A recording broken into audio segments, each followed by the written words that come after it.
తాకట్లో ఉన్న మీ బంగారం ఈ రోజు ఎంత ధర చేస్తుందో కొమ్మూరి గోల్డ్ వాళ్ళకి కాల్ చేస్తే ఫ్రీ గోల్డ్ కాస్ట్ చెక్ చేసి చెప్తారు.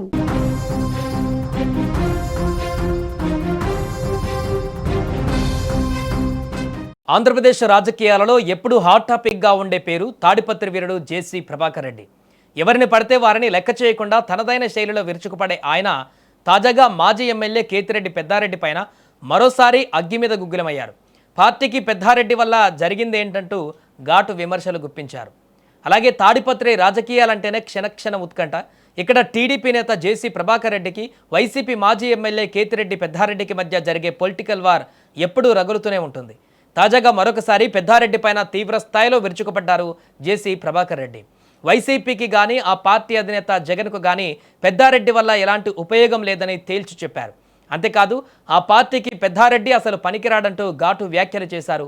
కేవలం తన పదవిని అడ్డం పెట్టుకొని తన స్వార్థం కోసం డబ్బు సంపాదించుకోవడం కోసమే ఆయన ఆ పదవిని ఉపయోగించుకున్నారే తప్ప ప్రజాసేవ చేయలేదని తీవ్ర ఆరోపణలు గుప్పించారు జేసీ. గత 5 ఏళ్ల వైసీపీ పాలనలో తాడిపత్రిలో జరిగిన పరిణామాలు, పెద్దారెడ్డి తీరును ఎత్తి చూపుతూ జేసీ చేసిన ఈ కామెంట్స్ ఇప్పుడు ఏపీ రాజకీయాలలో తీవ్ర చర్చనీయాంశంగా మారాయి. అనంతపురం జిల్లా తాడిపత్రి అంటేనే ఫ్యాక్షన్ మరియు పాలిటిక్స్ కలగలిపినటువంటి ప్రదేశంగా గుర్తింపు పొందింది. ఇక్కడ జేసీ బ్రదర్స్ హవా ఎప్పుడు గట్టిగానే ఉంటుంది. అయితే గత వైసీపీ ప్రభుత్వ హయాంలో కేతిరెడ్డి పెద్దారెడ్డి ఎమ్మెల్యేగా ఉన్న సమయంలో ఈ రెండు వర్గాల మధ్య అనేకసార్లు తీవ్ర ఘర్షణలు, ఉద్రిక్తతలు చోటు చేసుకున్నాయి. ఇరు వర్గాలు ఒకరిపై ఒకరు తీవ్ర స్థాయిలో సవాళ్లు విసురుకోవడం తెలిసిందే. ఇప్పుడు రాష్ట్రంలో ప్రభుత్వం మారినప్పటికీ తాడిపత్రి రాజకీయం మాత్రం చల్లారలేదు. అప్పుడప్పుడు ఇరు వర్గాల మధ్య మాటల యుద్ధం తారాస్థాయికి చేరుకుంటుంది.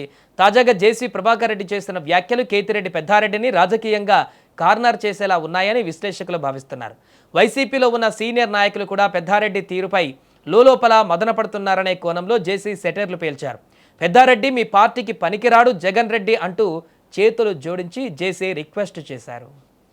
క్షమించండి వైఎస్ఆర్ పార్టీ వాళ్ళు, even to the Jagan I'm telling you, ఒకప్పుడు ఇదే వెంకట్రామరెడ్డి వాళ్ళ నాన్నకి ఎన్ని వేలు గుద్దినాం.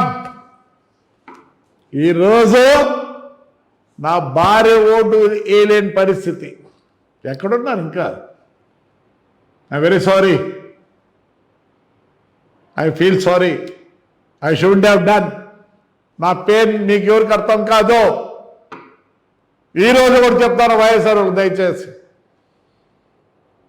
వాడు మీ పార్టీకి ఎటువంటి సహాయ సహకారాలు చేయలేడు.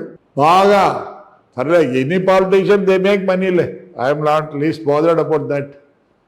క్షమించండి, నేను చెప్పుకోవాల్సిన అవసరం లేదు, కానీ ఐఎమ్ ఫీలింగ్ బ్యాడ్. చదువుకున్న బాగానే, ప్రపంచం అంతా చూసినాను, నేను రిక్వెస్ట్ చేసిన ఏదో సాయమాన కడతానో ఏదో అంటారు. వద్దు, వాడు మా ఊళ్ళో ఓట్లు లేదు. నేను ఈరోజు ప్రమాణంగా చెప్తున్నా, వాడు వాళ్ళ ఫ్యామిలీ మెంబర్లు మేము ఒప్పుకో, మా జనం ఒప్పుకోరు. సర్వనాశనం చేసినాడు మున్సిపాలిటీని అన్ని విధాల. ఆడపిల్లలు మనం 307 కొట్టడమా?